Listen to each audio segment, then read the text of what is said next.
Welcome everyone to the Chartered Accountants Worldwide Network USA webinar. I am so sorry that you cannot see me, but I am very, very excited to be here. This is the Becoming a US CPA session. My name is Natasha Holbeck. I'm an audit partner with Deloitte based in New York and a very, very, very proud CASA. It's great to have so many CAs from around the world and aspiring CPAs joining us today. I know we had over 121 people registered today, which was really exciting for us. And I know some people are still joining the webcast. Just over 5 years ago, after SICA signed the Mutual Recognition Agreement, or the MRA, one of the very first South African CAs to qualify via the IQEX route was Ryan Wheeler. At the time, CAW Network USA hosted a webinar where Ryan shared his journey, how he approached the exam, and what the process looked like. I introduced that webinar, and I'm happy to reprise that role today. As for today, we're picking up where we left off and doing a refresh. A lot more CASAs have since completed the conversion. Gosh, I wish I had that and was lucky to do it. And we know there's significant interest in people wishing to become CPAs as a result of the CPA shortage here in the US, and also due to offshore companies with resources now around the world. Many of you also connected with Travis, who's going to lead and moderate this discussion via his LinkedIn group. But before we start, some housekeeping items. As this webinar is about becoming a CPA, this webinar does not qualify for CPE. It should be eligible for you to include a CPD, though, when updating your records for your own home institute. This should be self-certified. If you need anything in addition, please contact David Powell, the CAW Network USA CEO, directly. Secondly, the format of this webinar will be a 60-minute presentation and discussion. If you have questions, please note them in the Q&A tab on the GoToWebinar control panel. We'll review those and try to answer as many as we can at the end, or alternatively, we'll share them via LinkedIn and on the CAW pages over the next few weeks. Next, we'll be recording this presentation and make it available on the CAW Network USA website after editing and approval. The jobs page on the CAW website has articles on becoming a US CPA with or without an MRA, as well as moving to the US if that is relevant. We have a handout available, which includes some useful links, and you can download that from the GoToWebinar control panel. At the end of the event, when you exit and take our short survey, please do let us know what you think. Also, let us know if you want us to connect to you directly to any of our presenters. While we are running this as an update for and by SICA members, this material is also relevant for any institute that has a mutual recognition agreement with NASBA. Our learning objectives: after the presentation, you should be able to understand registering with NASBA to be eligible to sit IQEX, studying for and passing IQEX, registering as a CPA with the State Board of Accounting. Today, most importantly though, you'll hear firsthand from Travis and 3 fantastic individuals who have successfully completed the IQEX exam and navigated the licensing process themselves. With that, I'd like to pass to Travis to introduce himself. Travis, over to you. Thank you, Natasha, and very happy to be here with you guys all today. I'm really excited to have so many people on the webinar today. A quick intro about myself. I'm Travis Fisher. I'm originally from Durban. I completed my articles with BDO back in 2020. And I currently reside in sunny Tampa, Florida. Like Natasha, I'm also a very proud CASA and licensed Florida US CPA.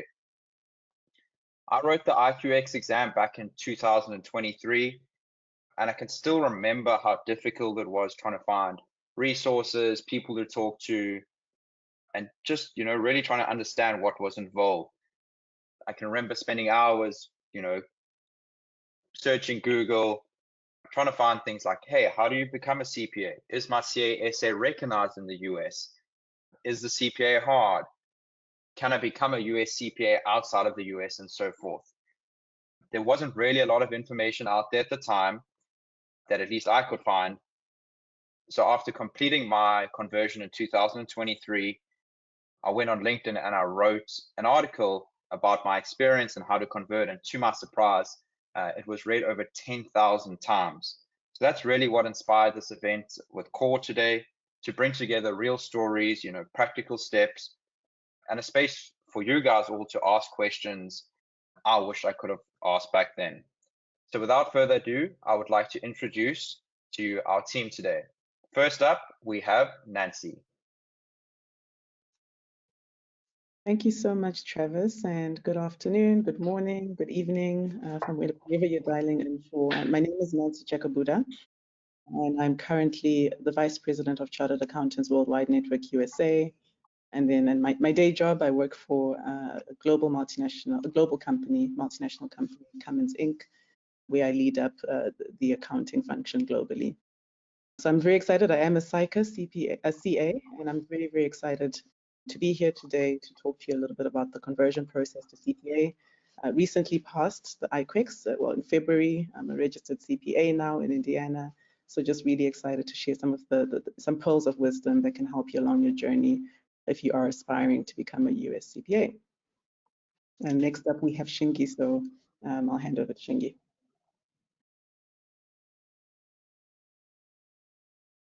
Thanks, Nancy and Travis, and hello everyone from wherever you're joining us from.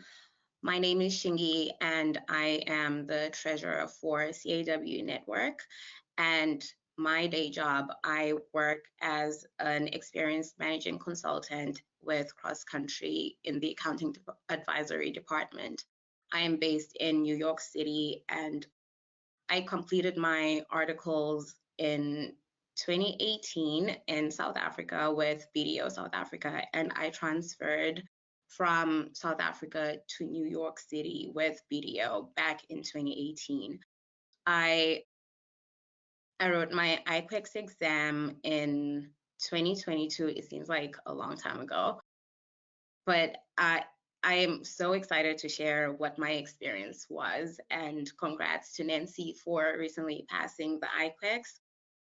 We're also excited to share our experience of the IQEX exam and how to register once you pass the IQEX exam. So I hope you do get the best out of this webinar. I think Talia is next.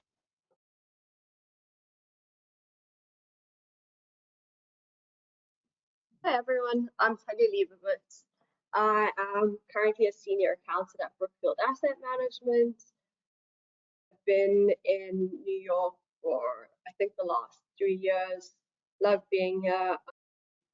Initially qualified as a chartered accountant and got here and sort of started this journey of writing the IQEX exam. Very excited to share a bit about it with you, and yeah. Thank you. Well, I'm very excited to have the three of you join me today. This is, really exciting, and this is really a great opportunity for, I think, the three of us, or with me, the four of us, to share insights. They're so valuable, to everybody here listening. So let's start with some background information first. I think that's kind of the most important thing, and especially as a South African CA, I remember how overwhelming it can feel at first glance. You've got these state boards, you've got licensing rules, you've got all these acronyms, and some of the most common questions, at least I got over the last 2 years, is like, hey, where do I start? What is the IQEX exam? What does the MRA mean for SICA members? So those are a lot of the common questions I get, and we're going to cover different topics today. For those of you who may not be aware, 2020 SICA and NASBA, that's the National Association of State Boards of Accountancy here in the US, they signed a mutual recognition agreement, or MRA for short. This agreement basically created a pathway for South African chartered accountants, obviously CASAs and US CPAs, to have their qualifications recognized in both countries. Now, for many of the South Africans and many of you on this call today, that is absolutely huge. So basically, prior to the MRA, South African CAs who have moved to the US had to go through an education evaluation and usually write all 4 parts of the CPA exam. Basically, you were no different to any other candidate straight out of college or university over here. Obviously, that's a major time commitment and also cost commitment. And let's be real, so many of us have invested, well, all of us have invested so much time into becoming CASAs. Really unfortunate to go and have to, kind of start again. So therefore, thanks to the MRA between SAICA and NASBA, most CASAs are now eligible to write just one exam, which is the IQX exam, also known as the International Qualification Exam, which is essentially the US CPA regulation exam. And once you pass that, and as long as you meet some other state licensing requirements, you can become a licensed US CPA. So in summary, instead of doing 4 exams, you just do 1 exam. If you hold the South African CASA, and you can become a US CPA. I do also want to mention that while today's focus is on SAICA members, there are a number of similar MRAs in place for other international bodies, for example, Canada, Australia, New Zealand, Ireland, Mexico, each with their own requirements, but there's a significant overlap, so please stay tuned. The IQX website details each of those MRAs for you, but like I mentioned, there's a significant overlap, and we also put some links in the handout, and we'll also share that right at the end. So let's dive right in with our speakers today. Where do we start? If I'm just finishing my articles, or maybe I'm moving my family to the USA or been here a few years in the US, where do I start with the process, and what do I need to know to become a US CPA? Okay, so the first part as a CASA is making sure that you're eligible, right? And being eligible means that you are still registered with, you have your membership with SAICA. So the main thing that you need to get from SAICA will be a letter of good standing. And you can get that from the SAICA website. It's pretty easy to get from the SAICA website. You log into the member portal, and then there's a link for a letter of good standing, and you just request through that link. And I believe it's valid for 3 months. So once you get it, you have to make sure that you complete your registration for the IQX exam within 3 months. And I also believe that they have to, SAICA has to send it directly to NASBA. Please correct me if I'm wrong, anyone on this call, but I believe SAICA has to send it directly to NASBA for it to be valid. You can get it from SAICA and send it on your own. It has to go directly from SAICA to NASBA. And then the second most important thing is also being a member, a CASA registered with SAICA for 12 months. So I would advise that as soon as you qualify for your CASA, you register with SAICA, and then you have to allow 12 months for you to be able to qualify for the IQX. And then I think another thing that you need to have is a work verification. And I believe you can get your work verification from a US CPA or a CASA. I remember when I got mine, I got it from a US CPA. I was still working for BDO at the time, and I sent it to my supervisor, and they completed the work verification, and they also sent it directly to NASBA. So all the documents that you acquire during this process, you have to send them directly to NASBA. The people who complete them for you have to send them directly to NASBA. They can't come from you because NASBA won't accept the documents that come directly from you. So just to summarize, you need a letter of good standing. It's very important. You need to be a CASA for 12 months, admitted as a CASA for 12 months, and you need a work verification. I believe those are the 3 main requirements you need. And if I left anything out, please feel free to add, but those are the 3 main ones. No, thank you, Shingi. That's spot on. And I think maybe it's worth mentioning also for a lot of folks on the call, they want to know hey, where do you go and get that verification form? So if you want to know where to get that verification form, you can download that from the NASBA website. There's a link in the handout, but basically if you go to nasba.org/CICA, you can go on there. It's a standard form you can download and you get that completed. And also, yeah, Shingi, great point that basically you don't also need a US CPA to sign off. You can have a CASA, and that's certainly a question I've got a lot of recently, especially with a lot more people working offshore, working remotely, trying to become a US CPA. All right, so now basically, you have your letter of good standing, you have your work verification form. What is the next step? Nancy, I know you just completed the IQX exam this year, so if you could share your experience with us once you have those two forms, that would be wonderful. Sure. Thanks, Travis. Let's see if I can remember it all, but thank you. So once you've collected your documents, as Shingi referred to, it's honestly a very, very simple process. So what you'll do is you'll go to nasba.org, to their website, because the first step obviously is to register for the IQX exam. I think what's important to note is that irregardless of where the state that you intend to live in or the state that you live in and work in, you still have to register through NASBA, not through a state board. So the first step is to liaise directly with NASBA on this IQX exam. So you'll navigate to the NASBA page, and then you will see a link to the IQX page on that NASBA portal via an exams, I think it's exams drop-down menu, via that menu. And from there, once you click apply now from that drop-down menu, it will directly navigate you to the CPA portal, is what I remember it being referred to, where you can create an account directly with NASBA. And so what you'll then do obviously through the application process, it's online. You'll then upload your work verification form that Shingi referred to. Shingi is right that CICA will have to email NASBA directly with your letter of good standing. I mean, I did upload it there, but they really did want that direct communication from CICA. Very seamless with CICA on the CICA side as well. You'll go to your CICA member portal, and you'll be able to request that letter and put some comments in there with the email address that's directed on the application form. So you'll upload your documents, and then it will direct you to a page where you'll need to pay an application fee. I believe the application fee is currently about $835 for the exam. And then after you've gone through the application stage, submit your application with the payment.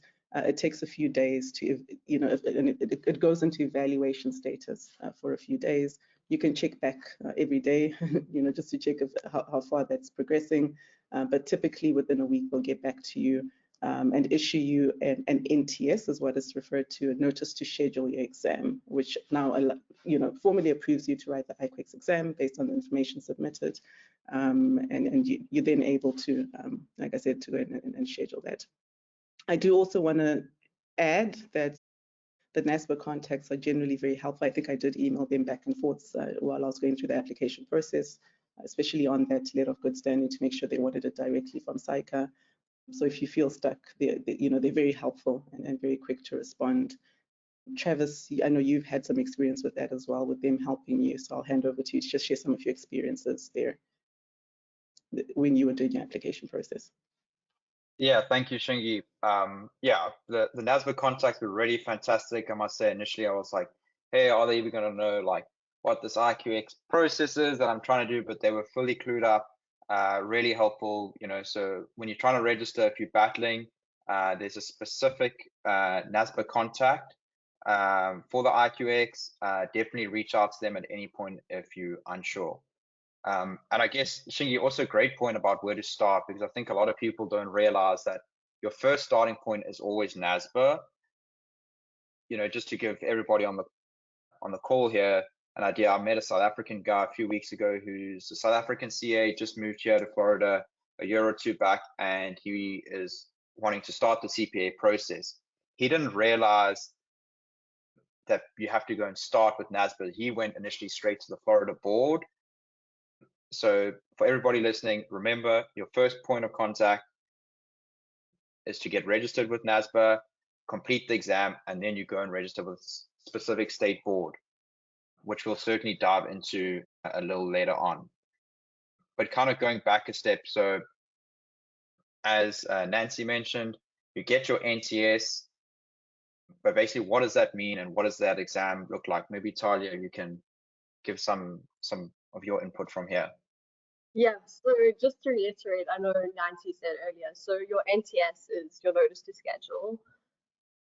Unlike your board exams back in South Africa, you can write the IQEX exam year-round. So there are lots of opportunities to write it.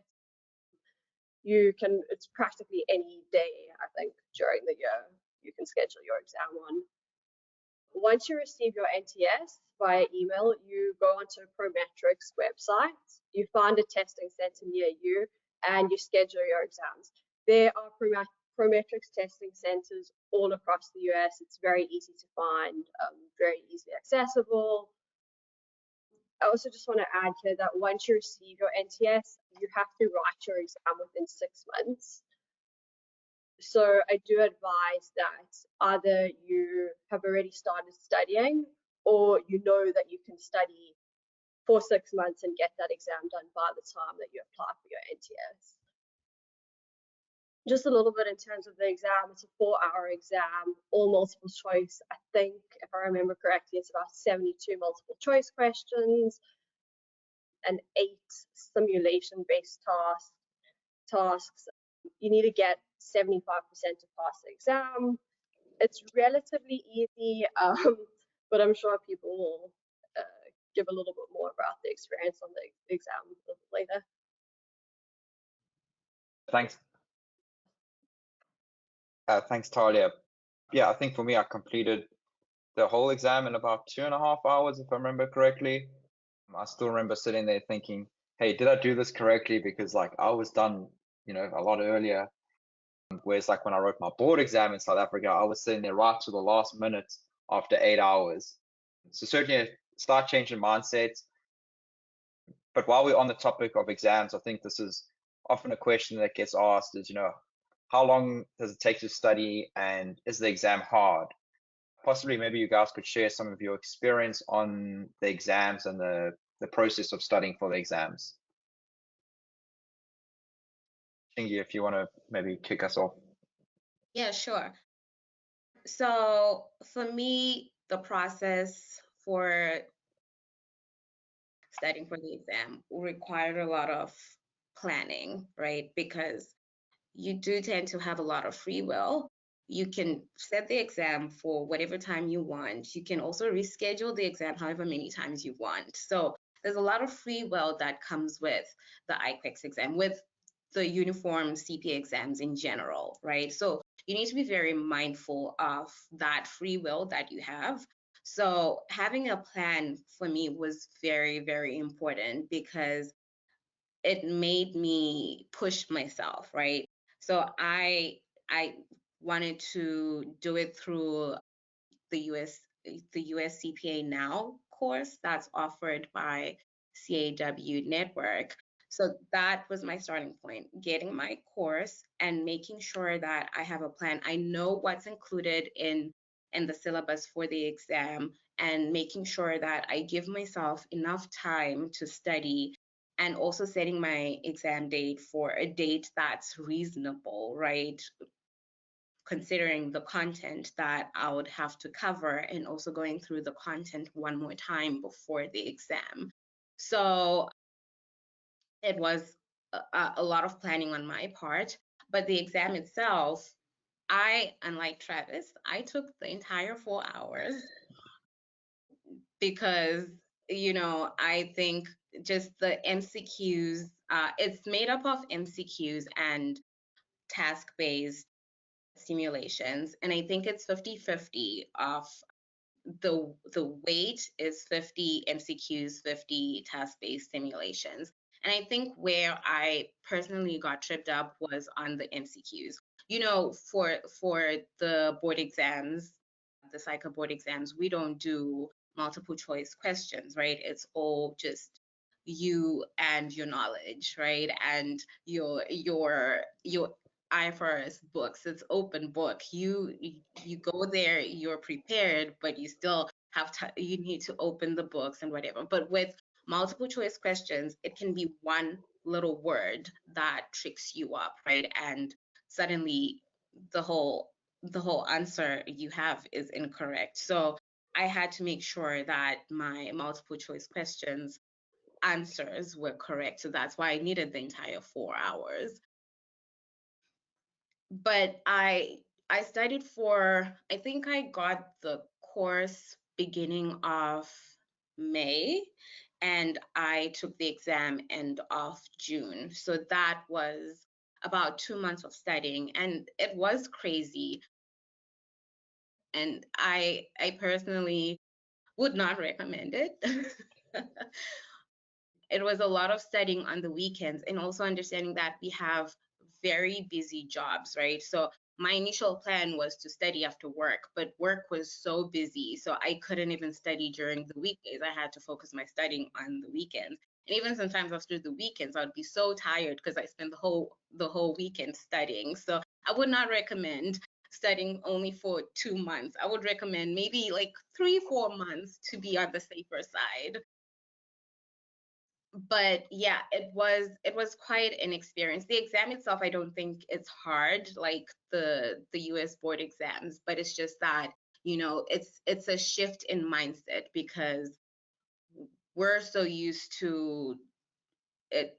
I think the CICA board exams are more of the task-based simulations, and even the task-based simulations are not as difficult as the CICA board exam. So it's a shift in mindset, just knowing that with multiple choice questions, you have to do as many as you can, because there's only a limited amount of multiple choice questions that they can ask you. So I always tell people that find as many multiple choice questions as you can find, because you can never do enough multiple choice questions. And then the task-based simulations, those are not as difficult at all. So I think that was my experience with the exam and how I prepared for it. But yeah, it's a fun experience just comparing between the two, CICA and the US CPA. So I don't know if I answered the question. No, that's really awesome, and Shingi, those insights I think are so valuable, because it's probably the hardest question to answer, and I think everybody has their own unique take on it, and that's why I'm very curious to hear from Talia and Nancy, and maybe Nancy, if you want to kick us off, of your experiences and maybe even comparison to Shingi. I think it's very helpful. Thanks, Travis. So for me, the really daunting thing was the online format, right? So the last time I took any professional exams relating to CA, that was 2013 when I qualified with CICA. That was really written, very intensive on the writing, right? So that was a little daunting. How's the format going to look like? I know once you submit a section, you can't go back and edit. All those considerations, you need to make sure you understand the online format before you even go in. I must say, now that I've experienced this computer format, as they refer to, I actually prefer the computer format. So sometimes you just need to try it, and appreciate it. So the instructions throughout the exam for me are pretty clear as well. As you go through each section, when you go through the MCQs that Shingi mentioned, you can skip questions. As long as you don't submit that section, you can skip questions. You can come back to it if you get stuck, etc. So, like Shingi, I spent the full 4 hours on it, Travis. Just to make sure, I was looking at each question again. I think I went through the MCQs twice just to make sure I've selected the right answer before I submitted that to that specific section. So I took 4 hours, the full 4 hours of the exam. I did study consistently for plus or minus 3.5 months. So I think I bought the IQEX. I was lucky enough to buy the IQEX course with Chartered Accountants Worldwide just before I got my NTS. So I had a little bit of a head start. I think Talia mentioned that you've got 6 months, right? That NTS is valid for 6 months. So you want to make sure that your timing of starting to study, your scheduling, as Shingi said, you don't want to make it too far out in case you need to rewrite. We obviously don't want to rewrite, but you want to make sure you're leaving room to at least do the exam twice if you have to in that 6-month period. But in any case, I got the IQEX course just before I got my NTS. I scheduled my exam for January, so I got it in November, started studying with the intent of studying for 3 months. But of course, things didn't go according to plan. In December, we all wanted December, so things didn't go according to plan. So like Shingi said, I was able to reschedule. I loved the flexibility because I was able to sense where I was at. I wasn't ready yet. wanted to really go at my own pace. So I rescheduled from January to February. I pushed it further by a month, which gave me plus or minus that 3.5 months to study. In terms of the actual course that I use, which is the IQEX course by Chartered Accountants Worldwide, there's a lot of practice questions. There's different sections in there. So like Shingi, actually I took a lot of my study notes from Shingi. I made sure that I went through that course material at least twice, because that really gave me a good grasp of all the concepts. The tax is very different, right? I think that was the biggest hurdle for me, just from used to South African tax returns and how they look like. So I remember with the tax section, I purposely printed out all the tax forms, individual tax forms, company tax forms, just so I could familiarize myself with the tax return format in here and kind of overlay it with the principles I was learning through the material. And all those links are typically provided in all the course materials, depending on which course you pick, right? So that helped a lot. And then with each section that we had to study, I made sure that I did the questions. Again, I was relying on this IQEX course from Chartered Accountants Worldwide. I did do questions at least 3 times, just to make sure I'm grasping all the principles, comfortable with all the expectations. Exam technique is important as you're thinking through some of these, and just understanding different scenarios that could come up, especially on the task-based, on the simulations. And of course, like with any exam, practice makes perfect, right? So you have to practice a lot of questions. It's fair and fine to know the principles, but like with any exams, we're all accountants. We know that from all our past taking board exams, practice makes perfect. You have to practice questions just to understand how to apply some of the principles. And then, just in terms of that computer format that I mentioned, or online format that I mentioned earlier on, Shingi mentioned, I think alluded to this, there's a lot of websites that are also available outside of the course that you buy, where you can go practice this computer format. It gives you a lot of websites that are just free, available out there, where I leverage those to kind of get a sense of that computer format and make myself comfortable, and then also just get a sense of other questions that could come up, which was very helpful. But yeah, that's in a nutshell, that's the approach that I took. And the exam itself, once you've done you've done your course, you've done your questions, it should be a good, easy enough for you to do it, as long as you've done the preparation. And I studied 2 hours a day, nothing heavy.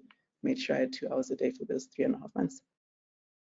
Can I just add one more thing? In addition to the computer format, I think you actually have to attest to you trying out the computer format before the exam, because they understand that it's different for a lot of people. So they want you to practice. I think you practice through the US CPA website, and then you have to attest before the exam that you actually practiced the computer format. Thanks, Shingi. Yeah, thank you, Shingi. That's a good point, and Nancy, really appreciate all those insights. They're very valuable to everybody here. Talia, how about yourself? Yes, I think I took a slightly more laid-back approach to this. I started 5 months before I wrote my exam, which potentially a little bit too long. For the first few, at least weeks, maybe months, I was kind of very slowly just going through some content, dipping my toes in the water, seeing like what I did know, what was entirely foreign to me, just trying to figure all of that out. I'd say about 2.5 to 3 months before the exam, I seriously started studying. I was working probably for about an hour before every work, for an hour each day before work. And then on the weekends, I'd spend around 3-4 hours studying for this. But yeah, I think it's a lot of just repetition, going through the MCQs. The MCQs were pretty daunting at first to me. They ask questions in fairly strange ways. Sometimes you look at the MCQs and you're like, all of these answers look right. So it felt like a bit of a guessing game. And I think coming from writing board exams where, you have to elaborate on your answers, and you kind of creating concepts and coming up with content, like this was very much what's right, what's wrong, and there's no in between. I would say the content of the exam's relatively easy. Like, I don't think there's anything that anyone that's written the board exam would particularly struggle with. There are also so many resources available. Like, I also signed up for the Chartered Accountants Worldwide course. That was incredible. Like, really didn't need that much more help on top of that. But like, if there were concepts that I wasn't sure of, I kind of went onto YouTube, did a little bit of research, and managed to get the answers pretty quickly. So yeah. No, thanks, Talia. That's very, very valuable. I think in my experience, the hardest part for me was actually finding the time and the motivation to go back and study. I think it was, Nancy mentioned hers was 2013, mine wasn't quite as long, but even after 5 years, since I wrote my board exam, to go back and really, when there's friends, there's nice things to do in the evening, to go back and find that time to study, for me was certainly the hardest part. I don't think really the content was hard, as Talia mentioned. I think for me, my only regret was basically not doing the CPA sooner than I did, especially when I moved here. And although I'm in public practice, I think, and somebody had asked us in the questions earlier on, whether you're in public practice, you're not in public practice, I would certainly advise you go ahead and get the CPA. I think it has a lot of weight on that, and we're going to dive into some of that a little bit later on. But all right, moving on a little bit. So we've reached this milestone now. You get your exam, you pop the champagne, you had a good celebration. I think that the next most important thing is basically, how do you get registered with a specific state board? I do specifically want to mention this, is that there's 45 states and District of Columbia who accept the MRA. As far as I know, the latest list of states not accepting the MRA are Alaska, Connecticut, Delaware, Hawaii, and Rhode Island. But basically, to be clear, all the US states except the MRA or the IQX exam part that we've been speaking about, except those 5. So just be mindful of that when you're thinking of registering in a specific state. But there's also nothing stopping you registering in another state. And I know some of the ladies on the call are going to speak to this. And maybe before we hear from them, one thing that I should mention is that there's also certain states have some additional requirements. So some states may require you, even once you pass the IQX exam, is to go and do an additional ethics exam. So just be mindful of that state, when you come to registering. But maybe, Nancy, if we can start with you, if you want to talk about a little bit about kind of where you live and maybe where you registered initially, and you kind of the process of that. Thanks, Travis. So initially, I was thinking of registering with Illinois, because Illinois is right next to Indiana. I hadn't heard of anyone trying with Indiana as well. I live in Indiana, right, in Indianapolis. But I went ahead and tried with Indiana, just to, no one's ever tried it. So I was like, let me go ahead and try it. And to my surprise, it was a very, very simple application process. It was online, some fees to pay as well, like with anything else. But aside from the IQX pass, my residency here in Indiana, proof of that, they wanted the psycho letter of good standing, which again, I requested that. I think that's got an expiry period. So the previous one I had submitted with IQX wasn't valid yet. So psycho, of course, helped me with within a few days. I was granted my license under the reciprocal category. So very, very simple. It took less than a week to get it approved. No, awesome. That's great to hear. And Shingi, how about yourself? Yeah, so I am registered with the District of Columbia, and I also have a pending application with the New York State. I live in New York City, and I chose District of Columbia because it just, the process seemed easy. No one had tried before, but I spent a lot of time looking at the list of states that accept the IQX and the requirements. So a lot of the states that I decided not to go with, it was really just because of the ethics exam. I just completed the IQX exam. I was not trying to sit for another exam, even though I hear that the ethics exam is really easy and it's open book and you can complete it whenever. I just was not in the mood to take another exam. So I decided to go with the District of Columbia, and they also had similar requirements to what Nancy mentioned for Indiana. So they wanted a letter of good standing. And I think they also wanted a work verification. I'm not really sure. I would have to go back and check, but I think they also required a work verification. But the process was very easy, and they were also very helpful. I probably was the first person who applied through them with the IQEX exam, so it was a lot of working together and figuring out what the next steps were. But once we figured everything out, they issued my license within a few days, so it was pretty easy. Now, the New York State, that one's a little more difficult. So for New York State, also, I should mention that with District of Columbia, I think it's $100 for the license. New York State is a little more expensive. So the reason why I needed a license in New York State at that time was because I was employed by BDO and I was working in public accounting. And for you to work in public accounting, you need and be able to progress, you need to be licensed in that state that you work in. So the hurdles that I experienced with the New York State was that they needed me to be registered with SICA, be a CASA for about 5 years. At that time, when I submitted my application, I think I had just 2 years under my CASA, and that's only because I registered as a CASA pretty late.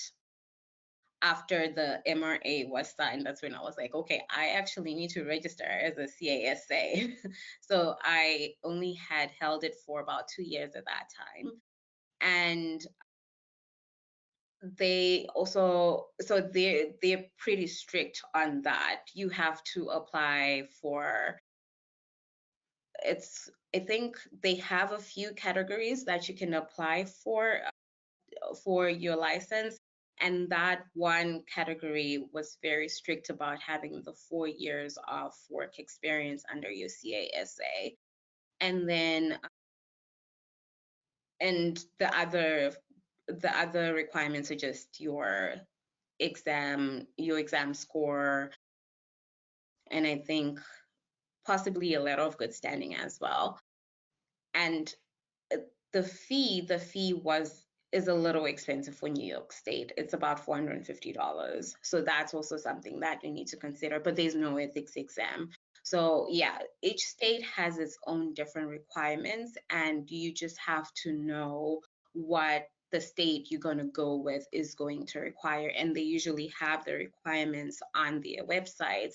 Now, for some states, they are really not exposed to IQEX at all, so you may have to work with them, like what I did with District of Columbia, and also what Nancy did with Indiana. So those are just some things to be mindful of. But I think the process is easy once you figure out which state you want to go with. No, thanks, Shingi. And I think that is so important, because I think so many people get caught up about trying to register in specific states. So I just want to make it very clear for everybody on the call. It's like, there's nothing stopping you registering in another state, exactly what Shingi did, even if you don't live there. Certain firms may require you by their internal policies to be registered in that state. But certainly, once you get to that step, if you're battling, reach out to me, to the core team. They have a number of contacts that can help you get registered in a specific state if that's where you need to be registered in. And certainly we'll do our best to help facilitate that process. So kind of going forward a little bit here, if we just think back a sec, so you got your NCS, you write the exam, you get registered. Maybe we can talk a little bit more about kind of individual experiences. So, and I know we've kind of touched on some of the courses, But maybe Talia, you can speak a little bit about how you initially found out about the core course, and basically, you know, which other courses you looked at, if any, and why you went with the core network course. Yeah, so if I remember correctly, Travis, I think I saw one of your posts on LinkedIn, I think it was CASA to CPA journey, and I read that and I was like, wow, this guy knows what he's talking about. Like, he's written this whole long thing, and I think I sent you a message on LinkedIn and just asked if I could call you. Sorry if that was a little bit weird now. But yeah, I think at that time we were discussing sort of the different options. I think of like which courses to take. I had heard about Chartered Accountants Worldwide course a little before that, just joining some of their events, and I think that you also at that time said, you know, you think that that would be a good one. A couple of reasons why are probably firstly because that's written for international candidates. I think it's also written taking into mind that these are people that have passed board exams. It's not just like people that are straight out of university. It's people that have a pretty decent knowledge base on a lot of these things.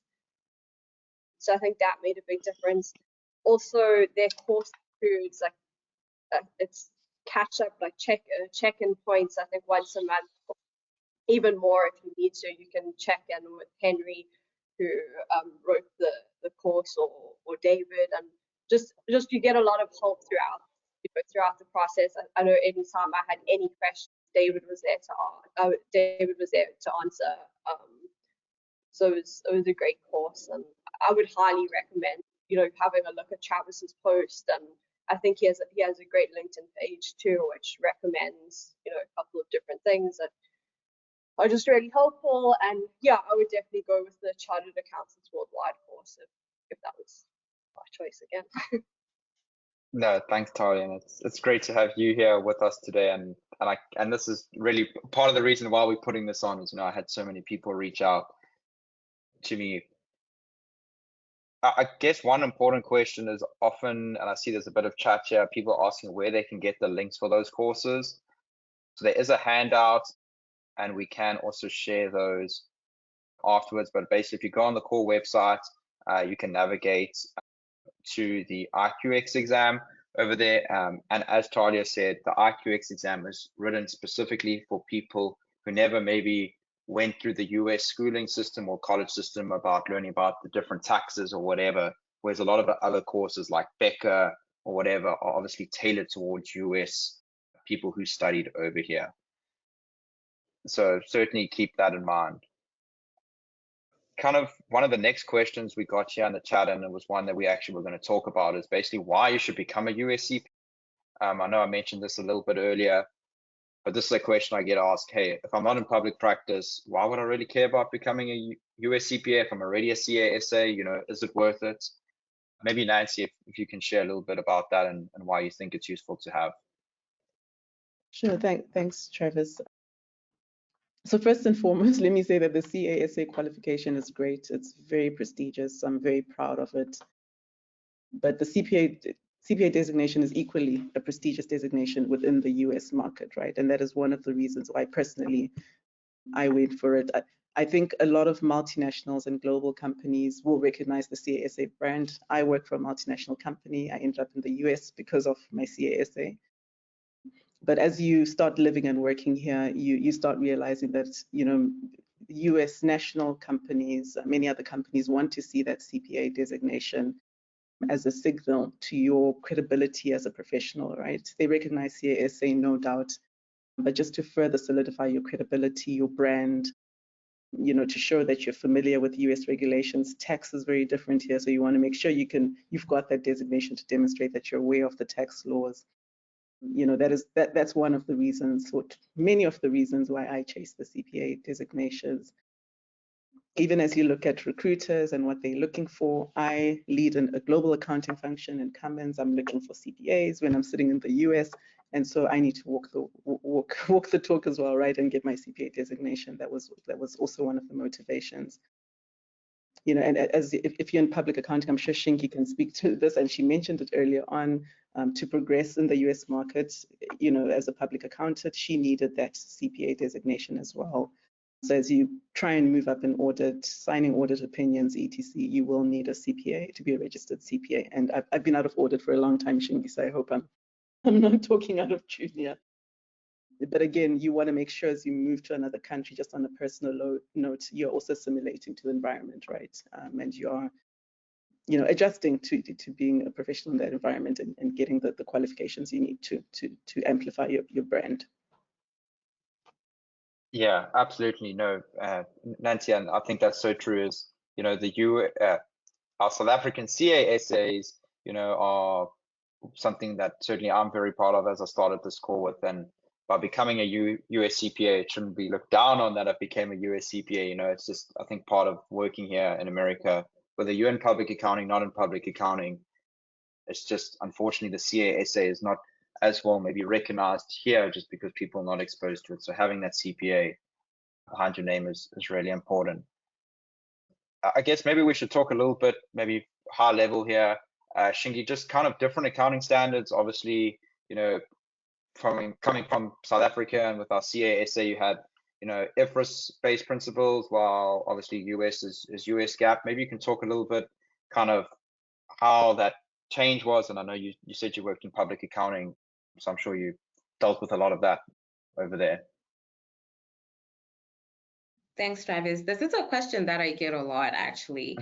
And to me, it's very similar, right? Yes, IFRS is principle-based and US GAAP is more rule-based, but at the crux of it, it's almost similar. There are not that many differences, and that's why I think the MRAs come into play, because NASBA also realizes that there's not that many differences, except for the tax laws. That's regulation. Regulation is going to be different in every country. So that's why it's important for whoever is converting the CA to a CPA to take the IQEX exam. But in terms of accounting standards, it's really similar. And that's why you can move from South Africa to the United States and still be able to flourish in an audit environment or in an industry role. Nancy just got promoted to the global head, and she moved from South Africa not too long ago. So you can flourish with your CASA because it's not that different. The accounting standards are not that different. No, thank you, Shingi. And as I always say, I think it's when you've gone through the CA process, you learn to go and research different rules, different accounting standards. You know, things are always changing. So I think when you have to learn a little bit of US GAAP, you very quickly pick up on those differences or nuances. So we've just got a couple minutes left here. I know there's some questions in the chat. I don't think we're going to get to all the questions, but there's certainly one question I want to answer today, is if you can become a CPA if you don't live in the US. So if you're still in South Africa, can you become a CPA? And maybe Talia, if you want to share a little bit about that. Go ahead. Yeah, so technically, yes, you can. It would require you to travel to write the exam. So I think the starting points, I'd look at one, what countries have prometric centers that are located in them. I'm not sure if all do. And then two, does that prometric center offer the IQEX, that you can write the IQEX at that location? I know that there are a couple of locations like Germany, Dubai, Brazil. I think those countries definitely offer the IQEX exam at their prometric center. So yeah, if you're willing to travel to go write the exam there, you can. No, thanks, Talia. And it's very interesting that, because I just had a gentleman who I think may be listening. He reached out to me last year via LinkedIn initially. We got chatting, and he actually flew all the way from South Africa to Dubai, wrote his exam, and then flew home. I thought that was just so phenomenal, and if I can say, very South African, but I absolutely loved it. You know, so the good thing is you can certainly go abroad to take that exam. The good thing is you don't need to wait for the results. So maybe if you're planning a trip abroad, you're going to be working offshore, that's something you may want to explore. But certainly keep in mind, different states have different requirements. Certain states may require you to have a social security number, which obviously you can't necessarily get if you don't live over here in the US. So just some factors to keep in mind, but certainly very, very doable. And I'm sure there'll be a number of South Africans who go down that route. So we've just got a few minutes left here. I just basically want to go through and just kind of go through where you guys can find some good links. So if you didn't see already, there was a handout that you can go and download. In there is some very useful links. I would definitely encourage all of you listening today to go and check out the core website that's linked in there. There's also the core course that the lady spoke about. Definitely recommend going to have a look at that. Go onto NASBA's website. There's a specific CYCA page. There's a LinkedIn page that I've started where I'm going to try to share some of these kind of tips and tricks and some of the questions. I know there's a number of questions we haven't got to in the chat. So I'm going to take all those questions we have in the chat and I'll try to share some of those over the next few weeks. And some of these questions in the chat are already on the core website. So certainly go and have a look at that core website. And I see here David's presenting. So these are certainly the most important links. You want to save these guys. You can also, if you use the code IQX100, you'll get $100 off that course. So just want to say a big thank you, Nancy, Shingi, Talia. It's been absolutely my pleasure having you. I loved hearing about your experiences. I think it's very valuable to everybody here on the call today. To our attendees, thank you very much. I hope this has been helpful. Before you exit, please fill out the feedback survey, which will be available on screen. Like I said, any questions that we didn't get to, we'll share through the core website, through my LinkedIn page.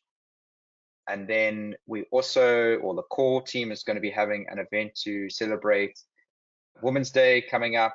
I think it's the 7th of August. So Nancy and Shingi will be leading that. So definitely sign up for that. And from me, good luck, everybody. I hope you go down this path. If you have questions, please reach out. Happy to help. Thank you and goodbye.